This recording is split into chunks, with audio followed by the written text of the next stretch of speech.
Halo, selamat siang sahabat RSUD Tarakan. Kembali lagi di Rehat, Rumpi Sehat bersama RSUD Tarakan dengan saya Dr. Brifta yang akan memandu acara pada siang hari ini selama kurang lebih 1 jam ke depan. Dalam rangka memperingati Hari Kanker Sedunia yang jatuh pada tanggal 4 Februari 2024, pada episode kali ini kita akan membahas topik yang sangat menarik, yaitu dengan judul kanker dari perspektif patologi anatomi. Dengan narasumber kita yang sudah hadir pada siang hari ini, beliau merupakan dokter spesialis patologi anatomi RSUD Tarakan, Dr. Chandra Dewi Kartika SPPA, yang biasa kita kenal Dr. Ocha. Hai. Apa kabar Dr. Ocha? Alhamdulillah baik. Alhamdulillah sehat Apa ya kabar dok ya? juga sahabat Tarakan? Semoga semuanya sehat. Semoga semuanya sehat. Nah dok, siang hari ini karena kita kemarin kan baru saja memperingati Hari Kanker Sedunia ya dok. Dan kebetulan kalau nggak salah hari ini pun juga Hari Kanker Anak Sedunia. Betul. Nah jadi hari ini kita mau membahas kanker dari perspektif seorang patologi anatomi. Cuma mungkin sahabat Tarakan di rumah atau dimanapun kalian berada belum familiar dengan patologi anatomi itu seperti apa ya dok? Boleh dijelasin dok ke sahabat Tarakan semua apa sih patologi anatomi itu dok? Iya, patologi anatomi itu adalah salah satu bidang spesialisasi. Sebetulnya dia mempelajari bagaimana tubuh seseorang itu yang tadinya sehat kemudian menjadi sakit. Jadi ada perjalanan penyakitnya, kemudian juga ada deteksinya sampai dengan nanti prognosisnya. Termasuk juga tentu adalah tata laksana yang akan dilakukan kepada pasien tersebut.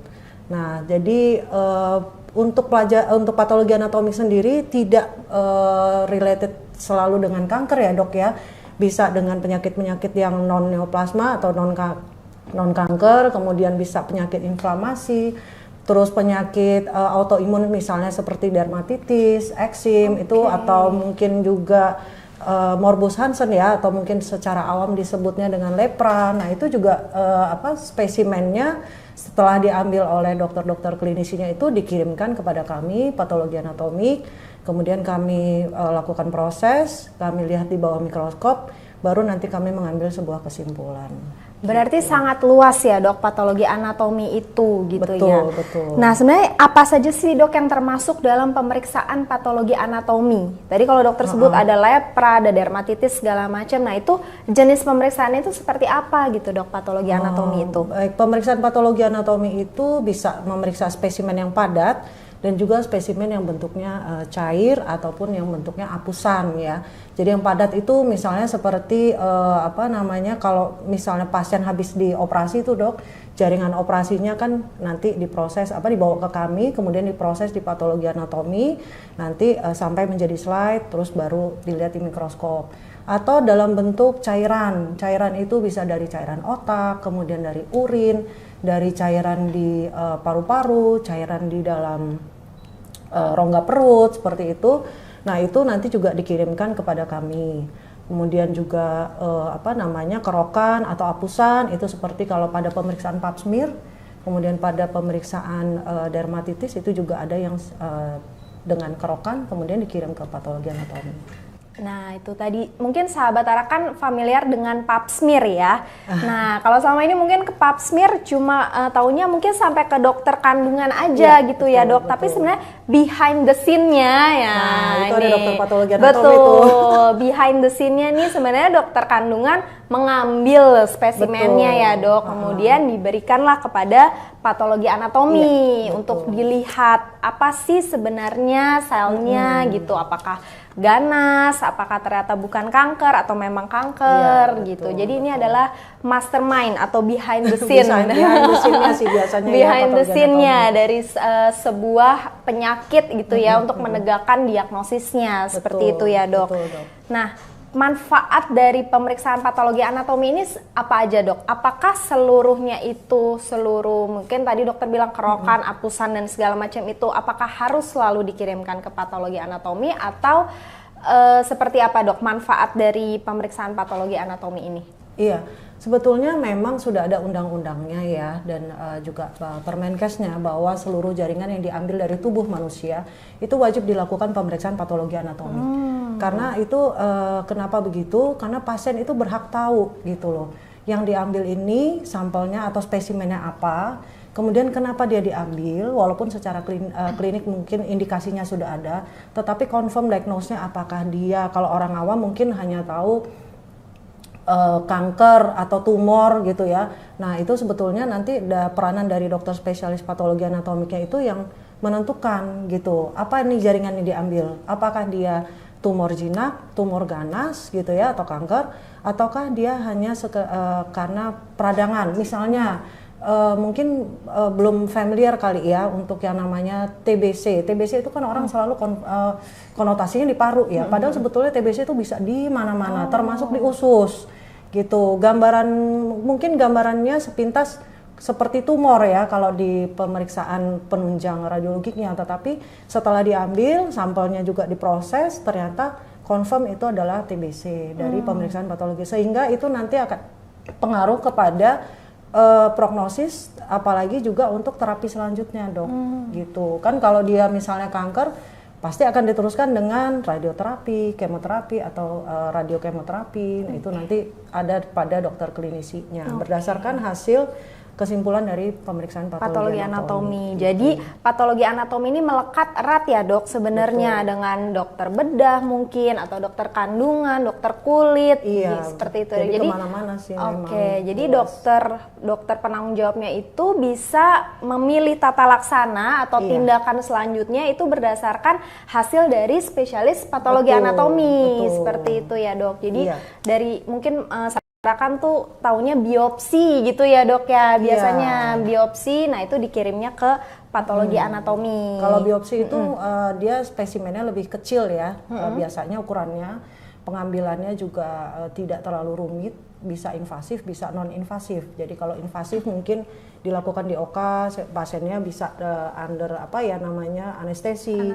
Tapi kalau yang non invasif itu biasanya dokter patologi anatominya bisa untuk mengambil juga sampelnya gitu tanpa adanya anestesi ya gitu. Mungkin kecuali kalau pasien anak-anak ya, supaya mereka tidak terlalu kesakitan pada saat kita melakukan biopsi dengan menggunakan jarum.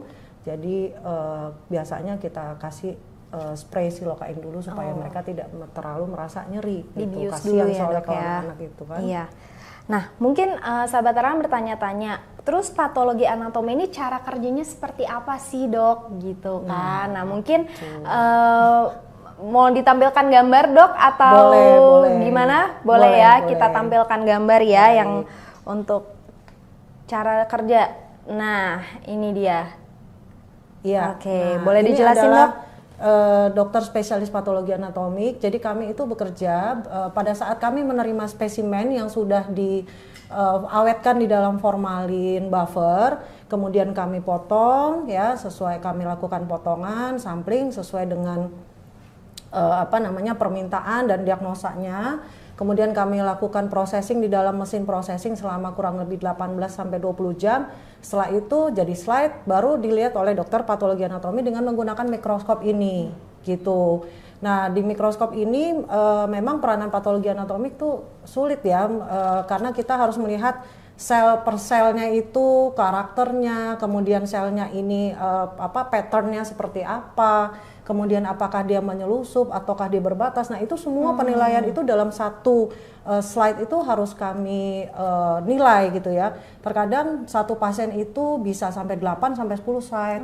Ada juga pernah sampai 40 slide, tergantung dari kebutuhan yang potongan kita tadi gitu. Jadi memang butuh waktu ya gitu untuk menilai seluruh slide itu, digabungkan, kemudian baru kami jadikan kesimpulan dalam bentuk deskripsi mikroskopik namanya, berdasarkan pemeriksaan dari menggunakan mikroskop ini. Setelah itu baru nanti kita bikin kesimpulan. Seandainya memang dari situ ada diagnosa banding, jadi lebih dari satu diagnosa, maka seorang patolog itu akan melakukan anjuran, memberikan anjuran.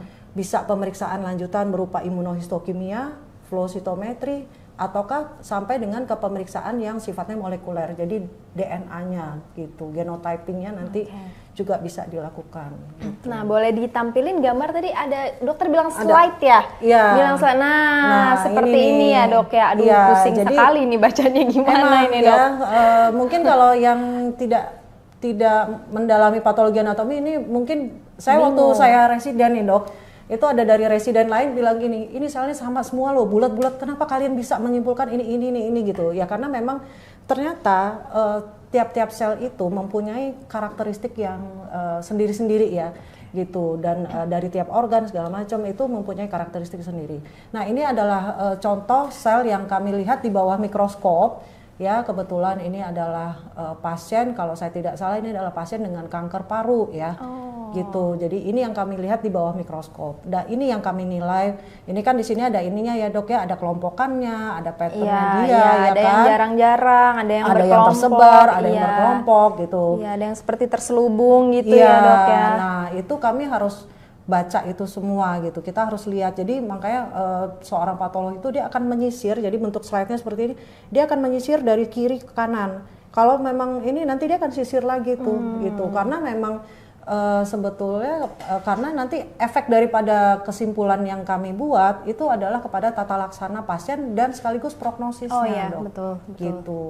Berarti Jadi ini itu sangat memang menentukan pasien ini mau ditindakan apa, Betul, diagnosisnya ke depannya seperti Iya, apa. betul. Berarti ini juga termasuk untuk menentukan stage kankernya ya dok ya? Iya, tapi jadi staging kanker itu ada dua, ada yang by clinical staging, dan satu lagi adalah pathological staging.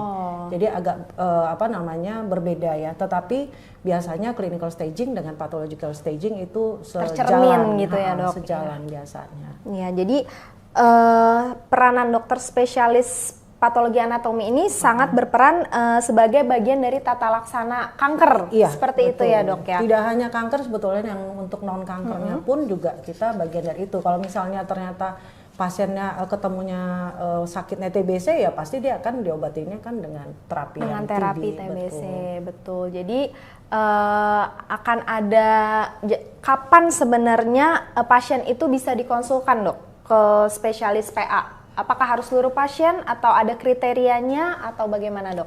Iya, biasanya sih pasien-pasien yang dikirimkan ke kami, ke patologi anatomi itu adalah dari dokter-dokter klinisi ya, yang memang dia curiga dan harus mengambil sampel, itu dikirimkan ke kami. Atau dokter-dokter klinisi yang minta ke dokter PA-nya untuk melakukan fine needle biopsy aspiration atau FNAB, atau mungkin lebih familiar adalah biopsi dengan jarum halus. Jadi kita melakukan biopsi dengan jarum suntik aja dok gitu. Nah itu dikirimkan ke PA. Gitu. Jadi pasien-pasien yang memang yaitu dilakukan operasi atau dicurigai ada tumor atau benjolan yang membuat pasien itu merasa nyeri atau tidak nyaman, kemudian cairan-cairan yang ada atau keluar dari tubuh, nah itu biasanya dikirimkan Bisa ke dikirim kita. ke situ ya dok. Jadi kasus-kasusnya yang sering ditangani apa nih dok oleh seorang patologi anatomi, apa aja kasusnya? Kasusnya itu kalau di RSUD Tarakan ya dok ya, paling banyak itu adalah breast cancer, kanker kemudian kanker ovarium, kemudian kanker leher rahim, ya, kemudian paru juga ada dok, gitu. Jadi kanker kolon, ya di usus besar, karena usus besar itu juga banyak kasusnya di RSUD Tarakan ini, gitu. Dan itu memang termasuk dalam jenis-jenis kanker yang memang banyak diderita di seluruh dunia, termasuk di Indonesia gitu. Oke dok. Nah, kalau kita ngomongin kanker, mungkin banyak sahabat Tarakan yang belum tahu sebenarnya kanker ini gimana sih dok cara kita mencegahnya, atau apakah kita perlu mengunjungi patologi anatomi untuk mengetahui kita ini kanker, atau mungkin lebih kepada pencegahan ya dok ya, preventif, dan juga biar supaya masyarakat nih tahu nih bahwa ini ada patologi anatomi, apa sih yang bisa kita lakukan sebagai masyarakat gitu dengan adanya spesialis patologi anatomi ini gitu dok. Iya, sebetulnya kalau misalnya ya ada seseorang nih ya gitu, dia merasa ada meraba di bagian leher, atau kalau misalnya kan para wanita itu ada benjolan di daerah payudara gitu ya, itu jangan didiemin aja gitu ya. Pertama kalau untuk kanker payudara kita bisa melakukan pemeriksaan sadari. Jadi ya kita pada saat kita misalkan mandi gitu ya, kita bisa angkat tangan begini, kemudian kita periksa gitu. Dan jangan lupa ini benjolannya apakah dia di bagian tengah atau di medial atau di lateral, di atas atau di bawah gitu. Jadi diingat gitu ya. Kemudian apakah benjolannya itu bergerak ya, dia mobile ataukah dia fix di situ. Dan kalau dipegang itu nyeri atau tidak gitu ya. Kemudian kalau misalkan kemudian dari kapan itu, terutama tuh dari kapan dia mulai tumbuh itu benjolannya.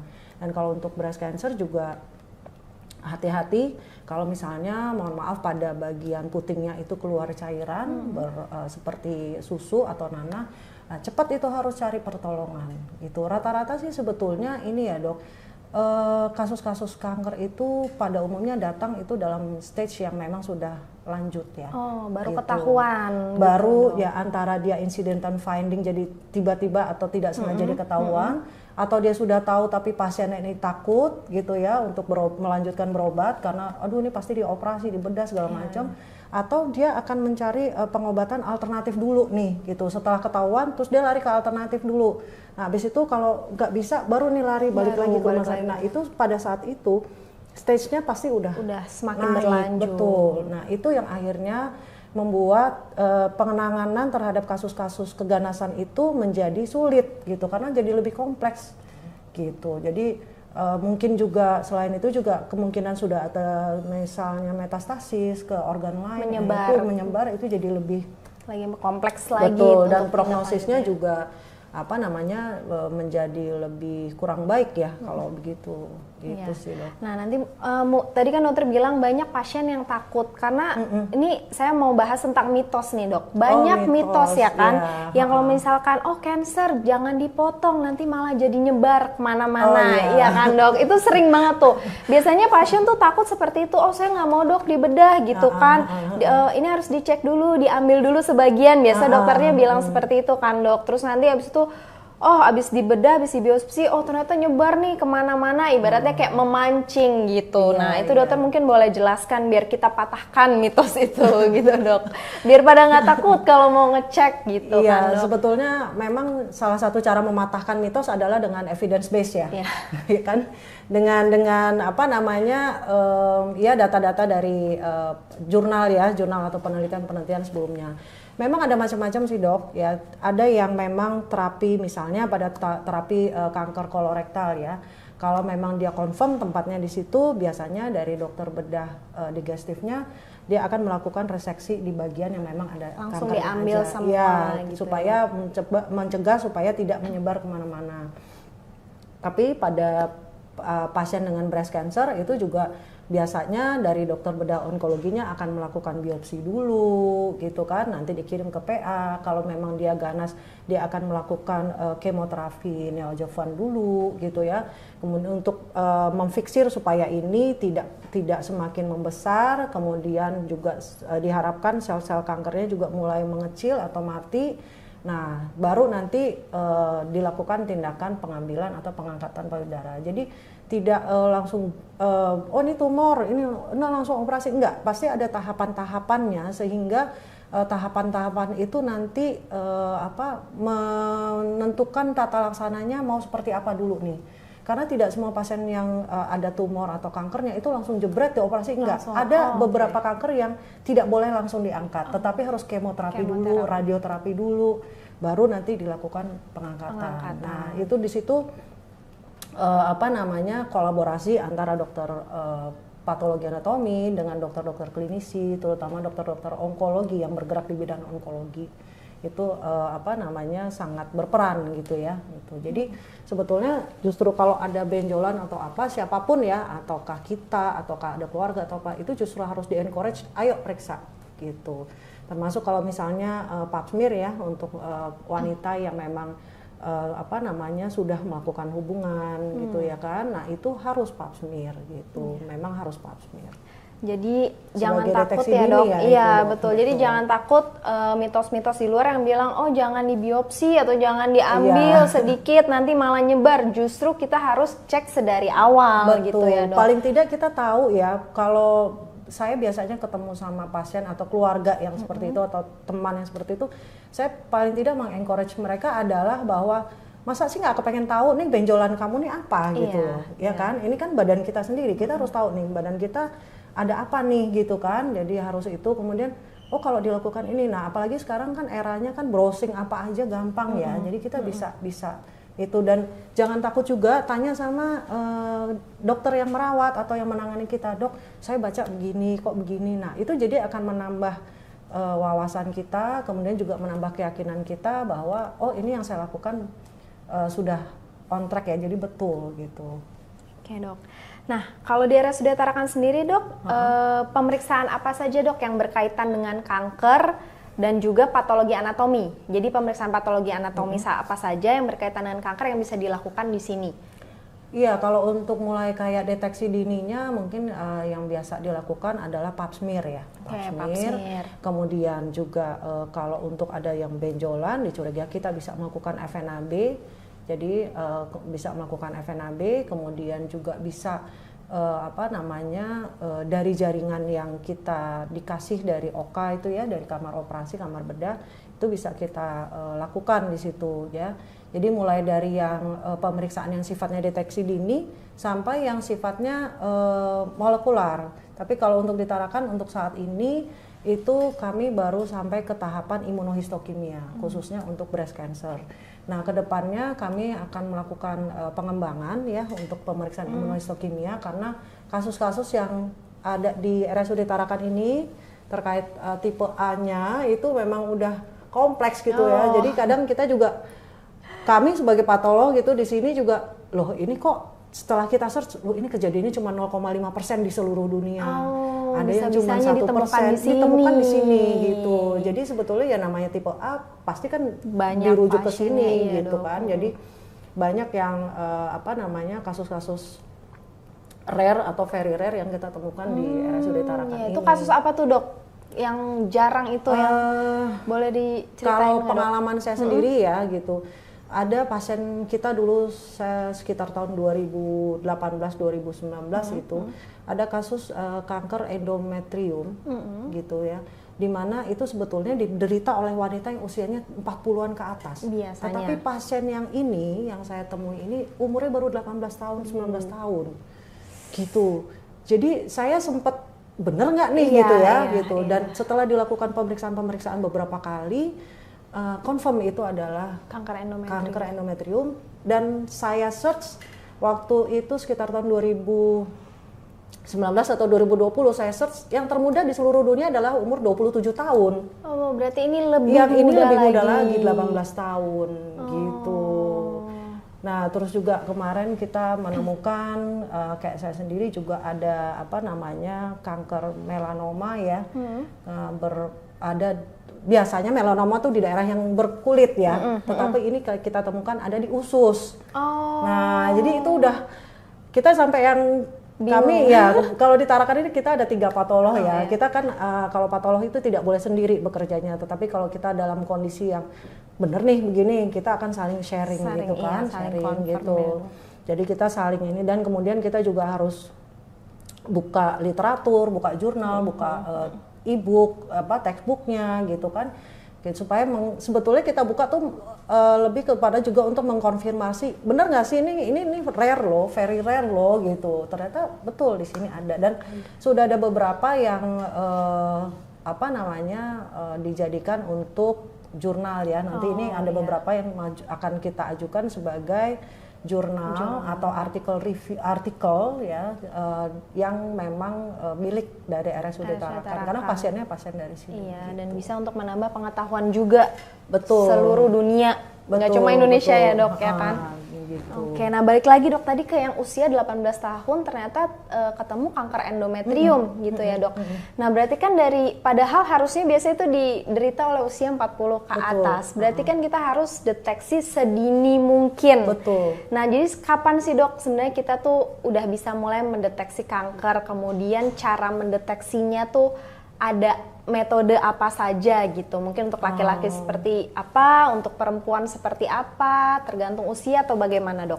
Iya, sebetulnya sih untuk deteksi awal yang pertama kali jadi yang harus kita bangun adalah awareness kita sendiri ya terhadap apa yang terjadi di badannya kita. Kalau itu sudah, maka kita harus paling tidak ke rumah sakit gitu ya, atau ke dokter untuk memberi atau menyampaikan keluhannya seperti apa gitu kan. Setelah itu nanti baru dirujuk ke rumah sakit ya atau ke jenjang yang lebih tinggi lagi. Nah kalau memang itu tadi dicurigain gitu, misalnya nih ya kalau untuk kanker tadi ada contohnya breast cancer, tapi ada contoh lain yang banyak juga itu adalah kanker leher rahim ya. Nah biasanya nih kita agak abai nih gitu. Jadi kita kan tiap bulan pasti ada siklus haid ya. Nah, tapi begitu ada di luar siklus haid itu kita mendapatkan haid kembali, kemudian disertai dengan mohon maaf juga ada gumpalan darah atau misalnya ada bau busuk, kemudian nyeri segala macam, itu kita harus benar-benar aware gitu loh. Di saat itulah kita harus cari pertolongan gitu ke dokter. Nah paling tidak untuk kondisi seperti itu nanti biasanya kan related dengan dokter obgyn onkologi ya gitu. Itu nanti dari dokter obgyn onkologinya akan melakukan serangkaian pemeriksaan, termasuk misalnya untuk yang awalnya adalah pap smear itu tadi, apusan dulu gitu. Atau mungkin kalau sekarang yang di puskesmas atau daerah-daerah itu lebih familiar dengan IVA ya gitu. IVA tes ya dok. Nanti kalau IVA tesnya memang confirm ya positif, nanti bisa dilanjutkan dengan pap smear gitu. Iya. Dan untuk IVA test dan pap smear ini juga bisa kita lakukan tanpa harus menunggu ada gejala apa-apa kan ya dok? Betul. Nah sebenarnya yang efektif dan efisien pap smear berapa kali dok? Setahun sekali apa berapa dok? Iya, kalau memang untuk sekedar general check up atau check up saja sih setahun sekali cukup ya gitu. Tetapi kalau memang ada kondisi-kondisi lain ya itu bisa dilakukan tentu dengan pengawasan daripada dokter yang merawat ini gitu. Iya. Bisa seperti itu. Mungkin kita boleh sharing dok pekerjaan-pekerjaan di patologi anatomi ya? Iya, boleh dok. Boleh yang ini mungkin boleh ditampilin gambarnya teman-teman dari multimedia next. Nah ini apa nih dok? Ini adalah salah satu pelayanan di patologi anatomik ya. Jadi ini kolaborasi antara patologi anatomik dengan dokter spesialis paru dengan dokter radiologi. Jadi ini biasanya kita kolaborasi begini untuk pasien-pasien yang akan dilakukan transtorakal biopsi. Jadi biopsi pada paru, pada pasien yang suspek CA paru ya, gitu. Kan nggak mungkin kita langsung ya itu tadi mematahkan mitos ya sebenarnya. Nggak mungkin, ini ketemu ini langsung buka aja parunya ambil, nggak begitu. Itu pasti ada step ini dulu. Nah setelah ini nanti dari dokter radiologinya akan menerangkan sebelah sini nih nodulnya ya, posisinya. Nanti dari dokter PA-nya akan bilang ke dokter parunya ambilnya seperti ini, jangan di bagian yang ini karena kemungkinan dapatnya nanti selnya kurang banyak. Jadi kita ini, nanti dokter parunya yang akan melakukan pengambilannya gitu. Jadi ini untuk menentukan cara mengambilnya, posisinya, betul, posisinya, kedalamannya gitu. Jangan sampai salah gitu jangan ya. Jangan sampai salah. Jadi gitu. kita jadi tepat sasaran sebenarnya. Betul. Jadi gitu. biopsi nggak asal membelah, dipotong, diambil gitu ya dok. Jadi kita memang harus ada serangkaian pemeriksaan dulu, baru kita putuskan. Oke, ini kita lakukan TTB, ini namanya transtorakal biopsi. Gitu. Nah seperti itu. Coba next gambar lagi. Iya. Dokter lagi. Nah ini adalah lanjutan dari transtorakal biopsi tadi. Sampelnya dimasukkan ke dalam ditaruh di slide begitu. Setelah itu slide-nya kami proses dengan pewarnaan rapid supaya cepat. Lalu dari dokter SPPA-nya itu akan melakukan pemeriksaan cepat. Pemeriksaan cepat, jadi ditaruh di bawah mikroskop. Pertama adalah untuk menilai apakah sel-selnya ambilannya sudah tepat. Kemudian yang kedua adalah menilai apakah sel-sel yang diambil ini sudah bisa dikonfirm minimal ganas atau tidak. Gitu. Nah itu pada saat seperti ini apakah pasiennya masih di ruang operasi dok, nungguin gitu dokternya ini atau ya pasiennya selesai dulu, nanti dokter baca, baru nanti ditindaklanjuti. Nah itu gimana dok? Kalau untuk yang kasus ini, pasiennya ada di ruang CT scan tuh dok. Jadi durante pengambilan ini pasien masih di ruang CT scan. Selama pemeriksaan ini pasien juga di ruang CT scan. Gitu. Kalau misalnya dari ambilan ini selnya kurang banyak, itu maka dari dokter PA-nya akan bilang ke dokter parunya, tolong diambil lagi. Gitu. Jadi nanti kita akan kolaborasi lagi nih bertiga dengan radiologi. Oh diambil nih, gitu. Jadi ambilnya dari sini, gitu. Kalau sudah ya karena sel-sel yang diambil itu harus banyak dok, supaya nanti untuk pemeriksaan lanjutan itu bisa memberikan hasil yang optimal, menentukan prognosis dan juga nanti tata laksananya seperti apa gitu. Tapi setelah ini berarti kalau sudah clear pasiennya boleh pulang ya dok? Maksudnya boleh selesai gitu? Iya, pasiennya nanti boleh kembali lagi ke ruang rawat inap. Tapi ada nggak dok pekerjaan patologi anatomi yang dimana pasiennya nih masih nunggu dioperasi nih, harus dicek dulu dia ganas atau enggak? Ada. Iya kan dok, ada ya. Nah itu seperti apa dok? Itu namanya pemeriksaan frozen section ya. Itu frozen section. Jadi biasanya dengan dokter-dokter onkologi. Jadi pasien durante operasi atau selama dalam operasi, kemudian diambil jaringannya yang diduga adalah jaringan kanker atau tumor ya. Kemudian dikirim ke dokter patologi anatomi, dilakukan pemeriksaan, sampling, diambil sampel-sampelnya, daerah-daerah mana yang kira-kira memang bisa memberikan hasil untuk diagnosa VC ya, kita sebutnya VC. Nanti diperiksa oleh dokter PA-nya, nanti dokter kalau sudah ketemu diagnosanya maka dokter PA-nya akan telepon ke OKA nih ya, telepon ke dokter DPJP ya operatornya, dok ini ganas gitu. Nah begitu dokter PA-nya bilang ini ganas, maka si dokter operatornya ini, dokter bedahnya itu akan langsung mengeksplor nih, saya harus ngambil sampai mana gitu, karena itu memang kompetensinya sudah sampai di sana. Kalau yang onkologi ya saya harus ngambil yang mana, ambil yang ini, supaya untuk menentukan satu infiltrasinya sudah sampai mana, stagingnya udah sampai mana, ada tidaknya organ lain yang terlibat, itu nanti kesana sih. Dan nanti tentu ya impact-nya adalah lagi-lagi ke tata laksana ya. Jadi memang ada beberapa kasus yang bisa seperti itu ya dok. Jadi ibaratnya pasiennya nunggu nih dikonfirm dulu oleh patologi anatomi, bisa langsung ditindaklanjuti. Ya, dan itu juga kalau untuk VC kita nggak boleh terlalu lama dokter PA-nya ya. Jadi jaringannya itu fresh tissue gitu, jaringan yang memang masih segar dari itu, dari ruang operasi kita masukin ke lab. Kita masukkan ke dalam sebuah mesin yang namanya mesin cryostat. Jadi di situ jaringannya dibekukan sampai titik minus 23 sehingga jaringan tersebut bisa dipotong dan akhirnya diproses, dilihat di bawah mikroskop. Ya itu kira-kira sih proses itu maksimal sekitar 40 menit ya. Kita nggak, iya cepet banget soalnya kan pasiennya nungguin ya. Kalau nggak kelamaan di ruang operasi. Pasiennya di ruang operasi di anestesi gitu kan. Gitu. Jadi memang harus cepat. Harus cepat dan harus segera ada hasilnya gitu. Betul, ya. Minimal tahu memberikan ini ganas atau tidak. Jadi itu deh. Ataukah kalau memang agak sulit ya kita akan diskusi cepat dengan operator. Semua kasus apakah bisa seperti itu atau kasus-kasus seperti apa dok yang biasanya VC tadi, frozen kalau section ditarakan tadi? Itu biasanya kasus untuk yang breast cancer ya, kanker payudara, kemudian juga kanker yang berhubungan dengan obgyn ya, kebidanan kebidanan itu dan kandungan seperti tumor atau kanker ovarium, kemudian kayak tumor di rahim. Nah, seperti itu, dok. Itu sih yang banyak ditarakan untuk VC.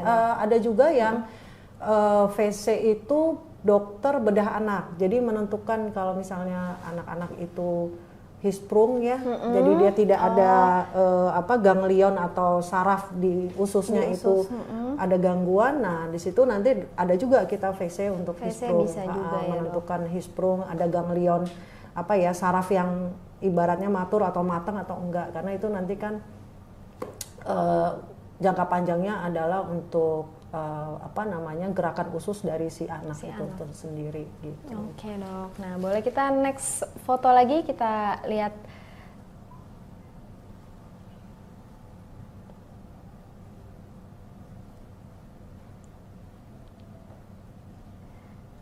Nah, kalau ini apa nih dok? Kalau ini adalah layanan terbaru nih dari RSUD Tarakan. Salah satu layanan unggulan yang akan dikembangkan oleh RSUD Tarakan. Jadi RSUD Tarakan itu memiliki layanan unggulan adalah untuk pelayanan ginjal terpadu. Salah satunya adalah transplant ginjal nantinya ya. Iya. Nah, sekarang sedang dalam tahap persiapan. Ini kolaborasinya adalah dokter spesialis patologi anatomi dengan dokter penyakit dalam konsultan ginjal hipertensi gitu. Jadi pada pasien-pasien yang diduga memiliki masalah pada ginjal itu nanti akan dilakukan biopsi. Gitu. Jadi ini namanya core biopsi ginjal ya. Jadi ini yang melakukan USG dan melakukan biopsinya adalah dokter spesialis KGH tadi. Kemudian nanti diambil jaringannya, kemudian diberikan ke dokter PA. Jadi on the spot di sebelahnya, mungkin bisa next ininya. Fotonya. Nah ini, jadi dokter PA-nya akan menerima sampel tadi, diproses cepat lagi, kemudian dinilai di situ di mikroskop gitu. Tetapi kalau untuk biopsi ginjal yang dinilai adalah apakah ginjal ini spesimen yang diambil sudah mencukupi, sudah bisa diproses untuk selanjutnya. Jadi ada namanya komponen dari ginjal yang namanya glomerulus. Itu bentuknya mungkin kalau awam membayangkannya adalah kayak kerupuk uyel putih itu loh, Dok. Oh iya, ya, kerupuk bakso itu ya, kerupuk Dok. bakso tuh ya. Jadi dalam satu spesimen dengan panjang kurang lebih 1,5 sampai 2 cm, itu kita dari patolog akan menghitung berapa nih kerupuk uyelnya yang ada gitu kan. Nah, glomerulusnya ada berapa? Ada ketentuannya, konsensusnya. Kalau sudah cukup, maka berhenti. Gitu, baru setelah ini dokter lanjut proses di Iya, lab. jadi baru nanti setelah ini kita lanjut dengan proses yang lainnya lagi gitu. Keren Dok, berarti nggak ada, aduh udah ditutup pasiennya, ternyata kurang hasilnya. Nah, jadi kalau Mungkin, kurang Dok. kita cepat ambil lagi, Dok. Cepat ambil lagi ya. Jadi dalam diusahakan dalam satu waktu itu sudah selesai, bisa clear dapat gitu sampelnya. Oke, ada foto lainnya lagi? Nah, kalau yang ini gimana nih Dok? Ini sama dokter radiologi juga ya Dok ya? Iya, ini dengan dokter radiologi. Jadi ini adalah gambar di mana pasien ini kalau saya nggak salah dia suspek kanker pada tiroid ya, gitu. Nah, jadi karena letak dari tumornya itu, tumor tuh kan nggak selalu nonjol ke atas, Dok. Oh, jadi, kalau yang nonjol ke atas kita bisa ngeraba bisa ya, lihat, gitu. Nah, bisa jadi kan kita kan gimana. bisa, oh ini benjol nih, gitu. Tapi ada yang tumor yang sifatnya tumbuhnya tuh nyelusup ke bawah. Nah, itu yang bahaya karena kita nggak bisa nggak tahu nih, gitu kan. Nah, pada pasien ini terjadi hal seperti itu. Tetapi karena diduga dari pemeriksaan radiologinya diduga ada massa padat atau padat di tiroidnya, dan kalau saya biopsi begini itu nggak nongol ya, nggak benjol, akhirnya berkolaborasi dengan dokter radiologi. Jadi ini namanya FNAB dengan USG guided karena saya di guide oleh dokter radiologi untuk posisi daripada si tiroidnya tersebut atau benjolannya. Baru nanti saya yang akan melakukan biopsi, pengambilan sampelnya gitu. Sama ini nanti juga setelah ini sampelnya kita lihat langsung di dilihat mikroskop, dulu, cukup atau tidak, dah selesai gitu. Jadi ini juga harus cepat untuk pengambilannya gitu. Keren. Jadi benar-benar untuk mendiagnosis sebuah penyakit itu melibatkan banyak pihak ya Dok, banyak dokter gitu. Mungkin kita pasien, oh iya ketemunya satu dokter itu doang, tapi behind the scene-nya tadi jadi itu dalam kasus-kasus kolaborasi, kasus-kasus onkologi ya, terutama kanker itu bentuknya harus selalu tim, Dok, nggak bisa sendiri gitu, karena kan nanti ada dokter radiologi, dokter patologi klinik, patologi anatomi, kemudian nanti ada dokter bedahnya, ada dokter, itu satu tim, Dok. Nanti ada penyakit dalam kahom untuk kemonya, jadi itu satu tim, Dok. Iya. Dan untuk di RSUD Tarakan sendiri kita sudah punya tim onkologi yang sangat-sangat lengkap ya Dok ya. Iya, di RSUD Tarakan sudah lengkap. Ada bedah onkologi, ada objin onkologi, ada kahom, hematologi onkologi, dan yang pastinya didukung oleh ada radiologi dan juga lab patologi anatomi beserta 3 dokter spesialis patologi anatominya ya Dok. Nah, dengar-dengar kemarin lab patologi anatomi kita nih udah ISO juga ya Dok? Iya, ya, betul. sudah disertifikasi ISO gitu oleh Badan Akreditasi Nasional ya Dok. Jadi udah pasti terjamin dokter-dokter spesialis anatominya juga keren-keren semuanya. Ya, selain itu kita juga ada reguler untuk pemeriksa untuk kontrol mutu ya, baik mutu internal maupun eksternal, itu berkala kami lakukan karena memang itu adalah salah satu bentuk bahwa hasil kerja kita di lab PA itu memang sudah mendapatkan validasi dan selalu menjaga quality-nya. Betul, gitu. luar biasa. Apalagi nggak semua rumah sakit juga punya patologi anatomi ya dok ya? Iya, ya kan? Betul. Berapa dok yang rujukan ke Tarakan? Banyak ya dok? Banyak. Banyak. Rujukannya bisa macam-macam tuh, bisa ada yang spesimen datang ke kita, ada yang pemeriksaan IHK aja, yang kayak untuk breast cancer, nah itu ada juga ke kita. Banyak. Rujukan. Oke, masih ada foto lagi yang bisa diceritakan? Ya, nah, ini ya dok. Iya, nah, ini rame-rame.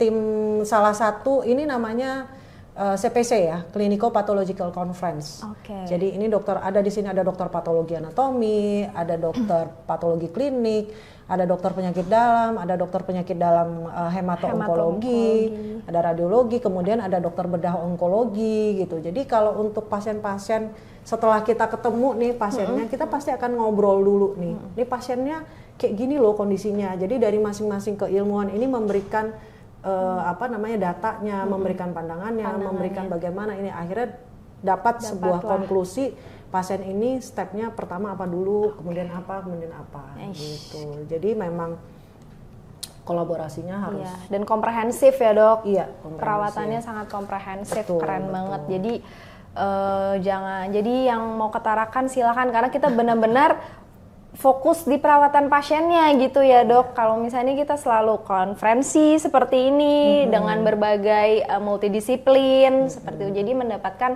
tata laksana yang terbaik untuk seluruh pasien-pasien di RSUD Tarakan seperti itu. Kan sekarang kan untuk merawat pasien itu kan kita fokusnya adalah pasien care ya, PC ya, gitu kan. Jadi benar-benar fokus untuk pasiennya.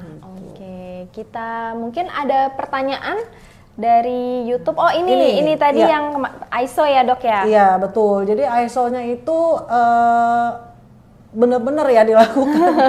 Benar-benar disurvei, turun ke lapangan itu. Ya dok. Kebetulan yang pakai hijab hijau ini adalah beliau yang sebagai surveyornya. Itu sampai pada saat ini pas ini tuh dia bilang ada jaringan nggak yang mau dipotong? Dia bilang gitu. Oh ada dok, saya mau lihat dong bagaimana kalian memotongnya. Jadi dia ngeliat bener tuh step-stepnya kayak apa, tempat motongnya seperti gimana, kemudian setelah itu gimana. Jadi detail dia menilainya. Karena kalau ISO itu kan yang dinilai adalah kinerja pekerjaannya ya, gitu, teknik pengerjaannya, kemudian mutunya, gitu. Jadi ya ini ditungguin sama beliaunya. Oh ini gini, sambil ngerjain tuh sambil ditanya juga. Ini kalau ini gimana gitu. Aduh, jadi memang detail kalau ISO itu. Iya, lebih detail ya dok kalau untuk ISO.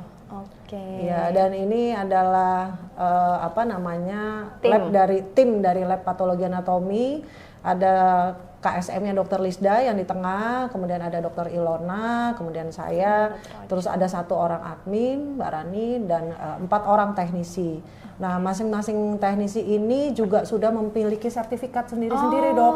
Nah, jadi kalau mau jadi teknisi PA itu setelah mereka lulus, itu mereka harus ada workshop tersendiri lagi khusus untuk mengerjakan PA karena agak berbeda itu. 4-4-nya sudah, kemudian masing-masing itu juga sudah mempunyai sertifikat untuk pengerjaan imunohistokimia, untuk pengerjaan histokimia, untuk pengerjaan imunofluoresensi. Jadi masing-masing dari mereka sudah memiliki sertifikat. Itu tadi.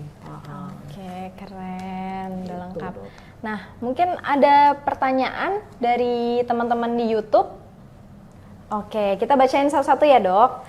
Bila kita memiliki benjolan, kapan kita harus waspada dan memeriksakan diri ke dokter dan sebaiknya ke dokter mana? Nah, itu dok, benjolan, paling sering kan benjolan. Ya. Nah, ini benjolannya nih harusnya gede ya, bukan benjolan yang digigit sama nyamuk. Bentol itu ya dok ya. Gitu. Ini benjol. Jadi kalau misalkan ada benjolan, nah itu juga mesti diamati ya lokasinya di mana, seperti apa. Terutama sih yang kadang-kadang miss itu pasien adalah dia nggak tahu kapan tuh benjolan mulai ada. Ya, gitu betul. ya kan. Tiba-tiba gede aja. Tiba-tiba gede gitu. Jadi kalau saya mau biopsi pasien, saya pasti nanya. Semua dokter pasti kalau ketemu pasien nanya dari kapan nih, mau batuk, mau pilek dari kapan, mulai demam dan segala macam. Nah itu mereka kadang-kadang, aduh nggak tahu dok, pokoknya gini aja. Loh benjolan itu nggak tiba-tiba yang gede gitu, nggak. Biasa kan dia ada yang kecil kemudian membesar atau dia tetap segitu ukurannya.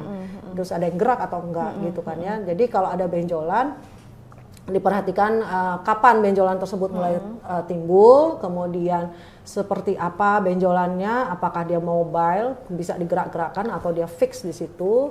Kemudian ada kemerahan nggak di benjolannya gitu kan, nyeri atau tidak. Nah kalau udah kayak gitu kita cepat datang ke dokter ya. Kalau ya dokter yang terdekat mana? aja gitu ya. Misalnya untuk pertamanya kita mau ke rumah sakit jauh misalnya kalau di daerah, ke dokter yang terdekat. Apakah dokter yang praktek pribadi, dokter puskesmas, silakan aja. Yang penting cepat cari pertolongan gitu. Jangan dibiarkan sebetulnya ya gitu. Karena ada juga kasus yang dia benjol ya. Sorry, saya waktu itu punya pasien begini. Dia seorang ibu yang menyusui, usianya kalau nggak salah sekitar 30 tahun tuh. Nah kemudian biasanya kalau orang menyusui itu kan suka merengkel ya. Betul, dok ya, aslinya kan merengkel gitu ya. Kesumbat gitu. Jadi dia ngeliat, ini kok benjol nih, nggak, memang ngilu dan segala macam. Sama dia diurut lama-lama, diurut, terus nggak tahu gimana dia merah. Nah merah, kira-kira berapa bulan setelah itu keluar cairan dari putingnya. Nah dikira ASI, tapi ternyata kok lama-lama kayak kuning dan ada darah. Carilah pertolongan dia. Ternyata setelah saya biopsi itu CA. Oh, udah langsung CA ya dok? Iya, jadi kalau ada yang kayak gitu jangan dipijet atau diurut dulu gitu ya. Tapi cari dulu pertolongan ke dokternya baru tuh gitu. Karena kita juga ada kasus di sini, dia benjol nih di indung telur ya, di ovarium gitu benjol. Sebenarnya kista biasa. Tapi mungkin karena diurut atau apa, jadi muntir-muntir nggak karu-karuan. Jadi gitu. malah peradangan ya. Malah radang hebat, pasiennya juga jadi gejalanya jadi nggak nyaman lah buat pasiennya gitu. Nah, apakah semua benjolan itu harus dibiopsi dok? Iya, sebetulnya untuk mengetahui isi daripada itu, ya memang baiknya harus dibiopsi ya. Tapi sebelum melakukan biopsi kan biasanya di ronsen dulu gitu kan ya. Datang ke dokter, nanti dokternya menyarankan di ronsen, nanti ada pemeriksaan darah gitu. Nanti kalau diputuskan dari situ dilihat, oke, baru kita stepnya berikutnya adalah biopsi gitu dok. Oke, nah pertanyaan selanjutnya nih dok, apakah potensi kanker termasuk besar jika menyangkut garis keturunan? Langsung dua ya dok, karena ini sama pertanyaannya nih. Apakah kanker bisa menjadi penyakit keturunan? Nah itu dok tuh. Bisa menjadi penyakit keturunan. Kanker dan keturunan, relate-nya kayak gimana? Sebetulnya sih penyebab dari kanker sendiri itu sebetulnya ada yang sudah confirm dari mana asalnya gitu kan. Ada yang masih gray area atau mungkin belum terjawab dari mana. Tapi kalau dibilang ada kanker itu ada faktor keturunan, memang ada faktor keturunan. Tapi faktor keturunannya itu tidak yang misalnya nih ibunya kena breast cancer, kemudian anaknya pasti breast cancer. Enggak, bisa jadi dia kanker yang ovarium ya, indung telur atau rahim, atau kanker kolorektal gitu. Karena di dalam tubuh kita itu sebetulnya kan ada gen ya, dok, gitu. Ya, ada gen yang diturunkan ya dok. Jadi sebetulnya intinya tergantung nih gennya yang rusak atau yang bermasalah di mana gitu. Tetapi kalau dibilang apakah kanker ada faktor keturunan, iya memang ada. Berapa persen tuh dok? Emang rata-rata biasanya ada faktor keturunan? Kalau secara global sih mungkin sekitar 1-5%, tergantung dari kankernya ya. Tetapi itu kan cukup untuk kita awareness kita gitu loh. Untuk memicunya juga cukup gitu ya dok. Semakin misalnya dari garis keturunan nenek ada, ibu ada, berarti kita juga aware nih. Kalau di dalam setiap garis keturunan ada nih mesti, nih gue mesti apa nih? Dua generasi nih ya kan. Gitu. Iya dan biasanya memang hampir rata-rata seperti itu ya dok. Pasti ada keluarganya gitu ya, entah tantenya, entah kakeknya, neneknya. Biasanya nanti kalau pasien datang tuh suka ditanya gitu kan, di keluarga ada nggak yang riwayat ini gitu, dokter DPJP-nya klinisinya kadang suka nanya, ada nggak riwayat seperti ini gitu. Oke dok, jadi sangat ini ya dok, relate ya antara kanker dan keturunan seperti itu. Jadi buat sahabat Tarakan yang memang di keluarganya ada yang menderita kanker atau tumor, atau mungkin ada hanya sekedar benjolan-benjolan yang mungkin sampai saat ini nggak tahu diagnosisnya apa, nah itu harus waspada gitu. Nah ini ada lagi pertanyaan, apa dampak pola makan terhadap munculnya kanker? Nah tadi keturunan nih dok, sekarang pola makan. Nah, pola makan semakin kesini makanan semakin bermacam-macam ya, betul. gitu. Mungkin Dokter Prifta paling senang makan apa dok? Padang atau Sate dok, sate. sate ya? Nah, jadi ada beberapa penelitian yang bilang bahwa pola makan itu juga mempengaruhi bisa mempengaruhi apa namanya timbulnya kanker ya. Misalnya makanan yang sifatnya fast food, junk food ya, betul. kemudian makanan yang misalkan dibakar ya, ya sate usahakan dong. lah ya. Emang kalau ya kadang-kadang tuh ada orang, saya juga bingung gitu kalau makan sate ini Soalnya bagian gosong. gosongnya nih, Iya. itu jangan dimakan sebetulnya. Jangan, Jangan dimakan. jangan dimakan teman-teman. Iya, karena kan sebetulnya gosongnya itu juga kan ya kalau kita panggangan itu kan pasti ada besinya ya dok ya, itu kan nempel di situ. Kemudian juga dari asap dari yang ditimbulkan aromnya itu juga ada gitu. Kemudian makanan yang diawetkan itu makanan-makanan yang dengan bahan pengawet itu juga kita harus hati-hati. Iya, gitu. makanan kemasan gitu, kaleng-kaleng Betul, gitu juga ya dok. betul. Aduh. Sebenarnya sih makanan mungkin ada orang makanan sehat tuh mahal, enggak gitu loh. Gado-gado juga sehat gitu kan. Real food ya Real dok. food yang memang fresh langsung kita bikin sendiri, kita ini juga. Kemudian gorengan, emang kalau makan gorengan nggak bisa cuma satu ya dok ya. Kalau bisa Tempe, tahu, bawang. Nah gitu. Tapi kita juga mesti hati-hati, bukan nggak boleh ya. Semua itu bukan nggak boleh, tetapi harus ini gitu, diminimalisir ya. Tuh, ada kadarnya gitu ya dok. Semua boleh dicoba, tapi jangan berlebihan. Betul, kan segala sesuatu yang berlebihan Nggak kurang baik ya. Iya. Kayak kita aja makan banyak berlebihan langsung gitu. Lagian mau nampung seberapa sih ya dok di perut? Nggak mungkin juga banyak-banyak. Betul gitu. Dan juga mungkin lifestyle yang lain adalah merokok gitu ya. Yang merokok itu juga dikurangin, atau kalau bisa stop sama sekali. Kemudian yang minum-minuman beralkohol itu juga di stop sama sekali itu. Sebenarnya minuman yang sehat itu murah loh. Air putih aja sehat betul. gitu kan.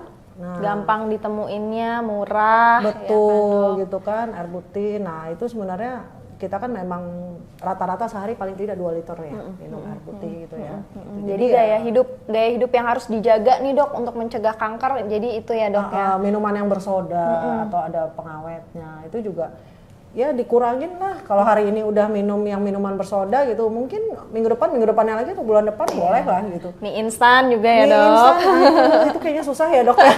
Seminggu sekali lah ya seenggaknya ya. Kayak susah deh. Mungkin ya. Minggu ini yang mie goreng, minggu depan yang Mie itu kuah, ya. Mie ya. kuah. Atau yang- Rasa-rasanya Iya, beda-beda. Yang sekarang lagi kayaknya yang rasa rendang ya. Oh, rasa rendang ya. Jadi double tuh dok. Udah mie instan ada rendangnya.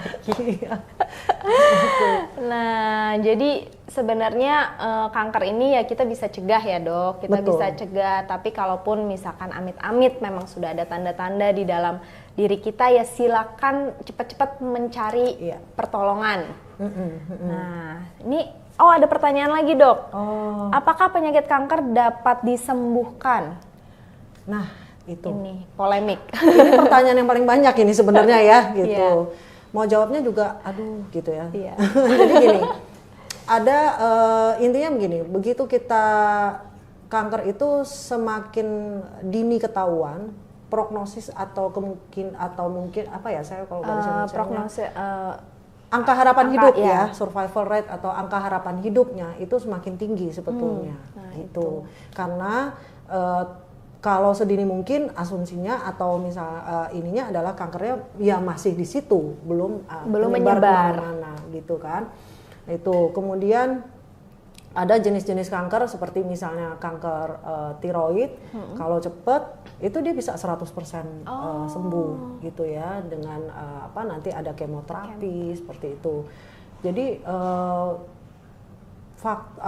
bisa disembuhkan atau tidak itu pertama adalah secepat apa sedini mungkin kita melakukan cek terhadap ini ya badannya kita. Katakanlah kalau misalnya mau medical check up setahun sekali ya monggo gitu kan itu.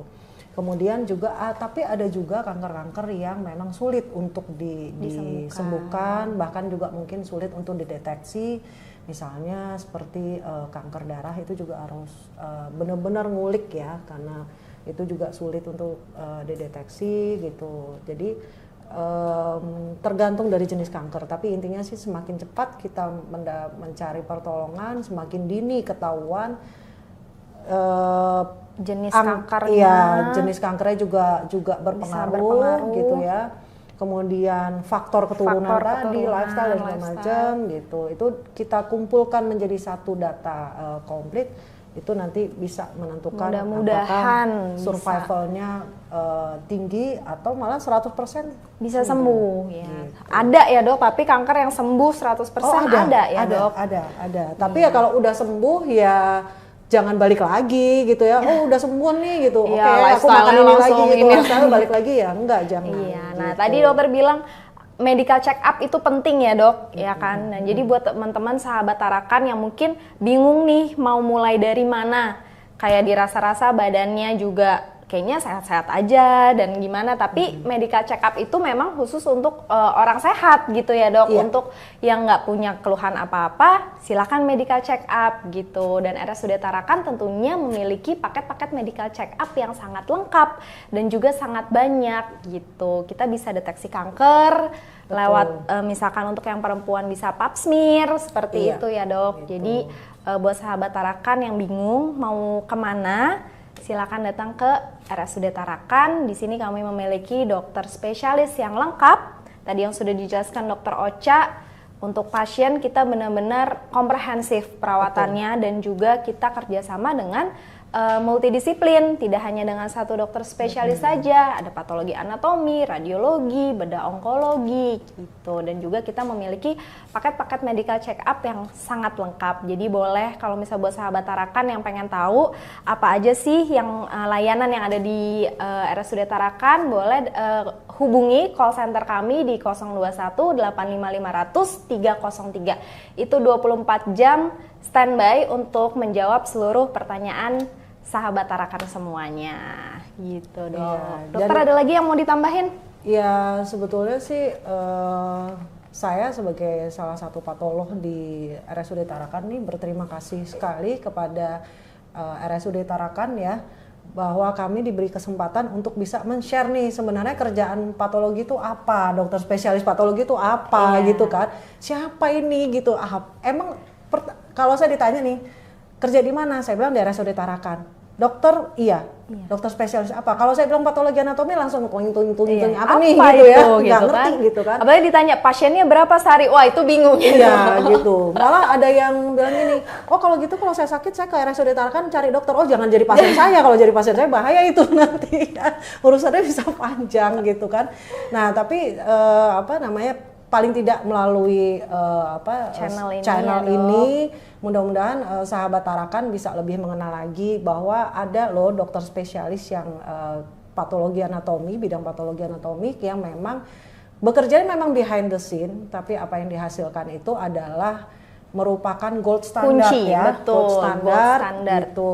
Atau baku emasnya yang nanti akan berimpact kepada tata laksana pasien selanjutnya, kemudian prognosisnya gitu ya, dan juga bisa sebagai deteksi dini dok itu tadi di awal gitu ya. Jadi mudah-mudahan bisa lebih kenal.